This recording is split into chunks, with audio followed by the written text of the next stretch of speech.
Hello everyone, and welcome to the channel. Today, we have a comparison that will spark discussion.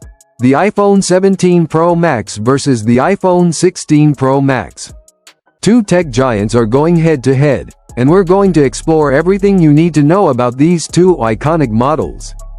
The iPhone 17 Pro Max has arrived, featuring a faster Apple processor, a larger battery, and an updated hardware and software design.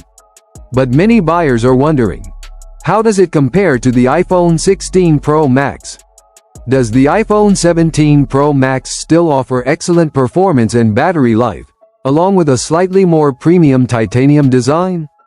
If you already own the iPhone 16 Pro Max, or if you're torn between the two, the big question is whether the iPhone 17 Pro Max offers enough improvements to justify an upgrade.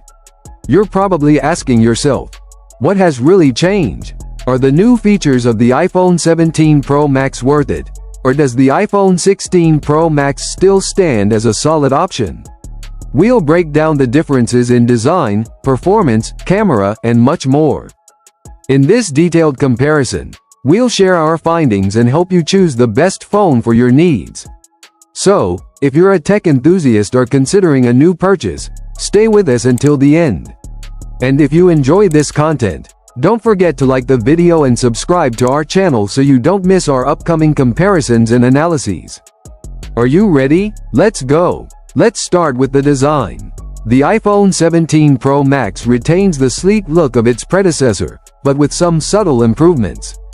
The large camera island on the back of the iPhone 17 Pro Max undeniably distinguishes it from older iPhones.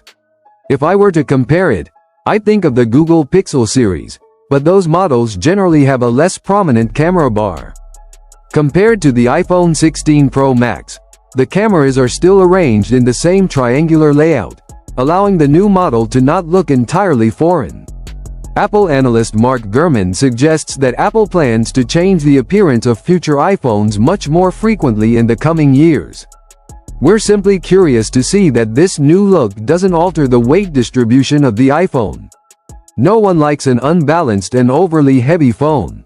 The iPhone 17 Pro Max also uses different materials. The titanium casing of recent models has been replaced with a new aluminum frame.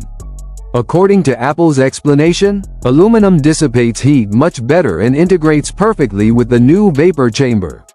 It's strange that the company didn't realize this sooner. The new 17 Pro Max also uses less glass on the back, and the frame itself takes up a much larger portion. Hopefully, this will reduce the frequency of rear glass breakage. The camera control and action button remain essential elements, without modification. On the color side, two new options are available, a copper orange and a deep blue. Surprisingly, only one other option, silver, is available, but no fourth model, generally black. In contrast, the iPhone 16 Pro Max was only available in more subdued tones, natural titanium, desert titanium, white titanium, and black titanium, which is why Apple decided to bring color back into the mix. Now let's talk about the screens.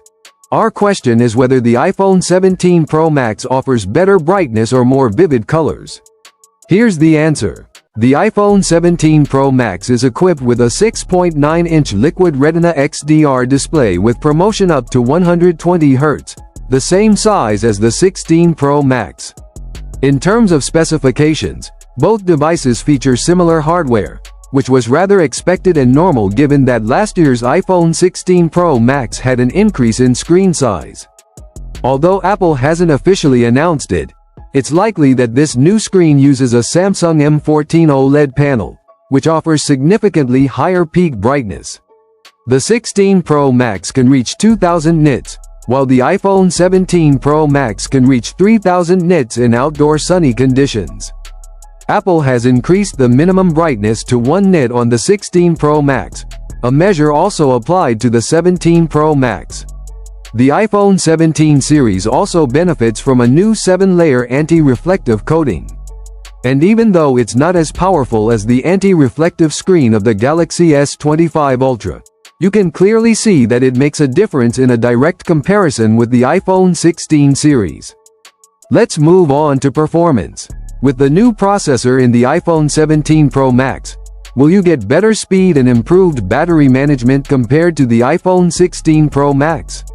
We'll analyze the speed and performance test results. The iPhone 17 Pro Max is equipped with Apple's new A19 Pro chipset.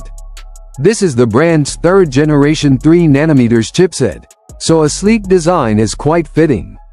If the processor speed isn't immediately noticeable in daily use, you'll notice the 12 GB of RAM in the 17 Pro Max, which is a notable 50% increase over the 8 GB in the 16 Pro Max. More RAM makes multitasking easier. More apps can run in the background without reloading, and prepares the 17 Pro Max for the highly anticipated deployment of Apple Intelligence in 2026. As you can see, the A19 Pro makes a remarkable advance over last year's A18 Pro. In terms of single-core processor performance, the iPhone 17 Pro Max with A19 Pro scores nearly 20% higher than the previous model. And in terms of multi-core processor performance, the result is nearly 30% higher than the 16 Pro Max. Really impressive. Both the iPhone 17 Pro Max and the iPhone 16 Pro Max run on iOS 26, so there's no software difference. The iPhone 17 Pro Max features a new passive vapor chamber that could greatly improve heat dissipation during intensive tasks. The aluminum chassis also ensures excellent heat dissipation. The iPhone 17 Pro Max performs quite well in the 3D Mark graphics resistance test, where it surpasses the iPhone 16 Pro Max. On the software side, iOS 26 introduces the new liquid glass interface. Here's a brief overview of iOS 26. The most practical changes concern communication.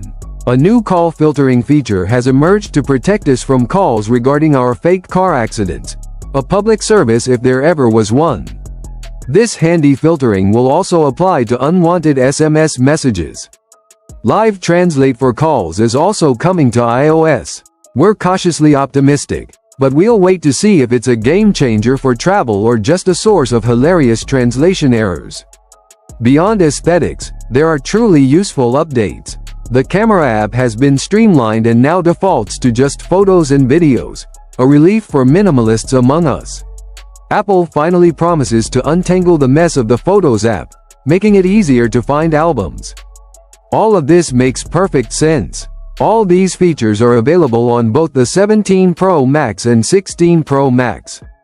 Another crucial point: the camera. Does the iPhone 17 Pro Max really have better photo and video capabilities? The cameras themselves benefit from welcome improvements. The most significant change concerns the 56% larger sensor of the tetraprism telephoto lens. It is now a 48-megapixel sensor, paired with a more practical 4x zoom compared to the previous model's 5x zoom, which wasn't very effective for portraits. The main and ultra-wide cameras have unchanged hardware compared to the 16 Pro Max. The main and ultra-wide cameras retain the same hardware as those on the 16 Pro Max. Another surprising but much appreciated change is the switch to a square sensor for the front camera.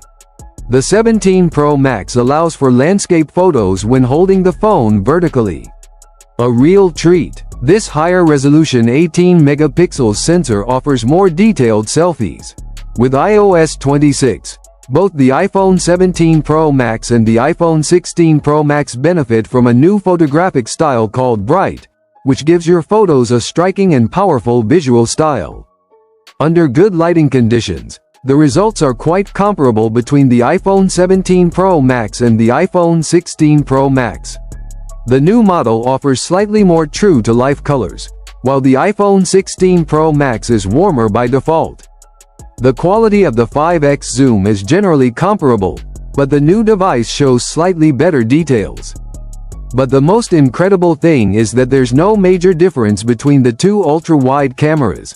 Their selfies are excellent on both phones, but the new square sensor of the iPhone makes it easy to capture selfies in landscape or portrait mode, no matter how you hold the phone.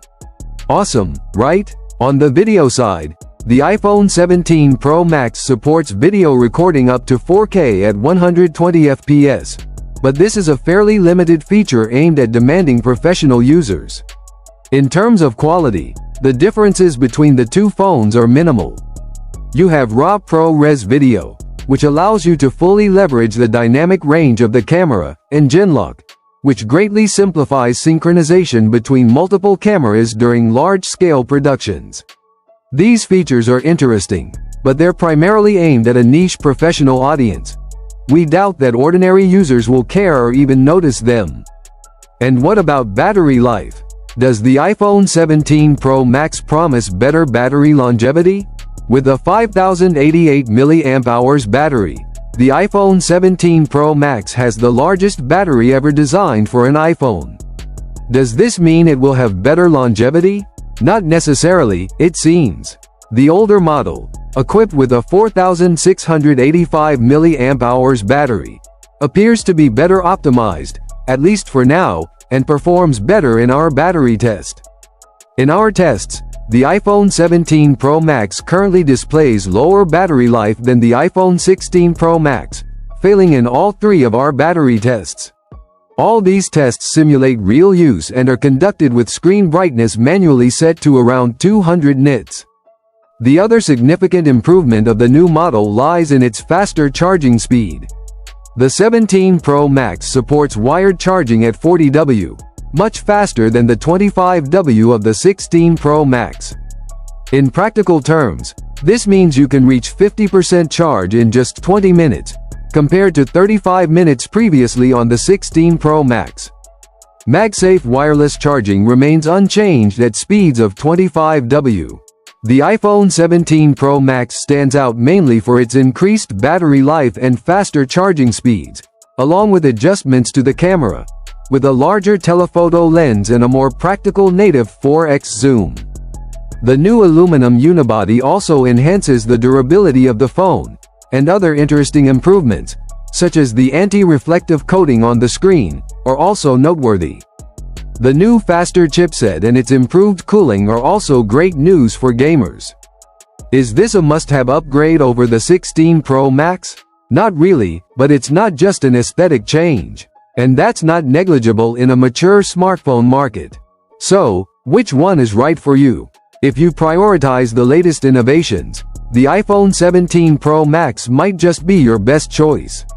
But if you're looking for great value, the iPhone 16 Pro Max still has plenty to offer. Don't forget to share your thoughts in the comments. Do you prefer the new model, or do you think the old one still has a place? Your opinion means a lot to us. If you enjoyed this video, feel free to give it a thumbs up and subscribe to our channel. It helps us immensely and keeps you updated with all our upcoming tech analyses and comparisons. Thank you for watching, and see you soon for more tech adventures.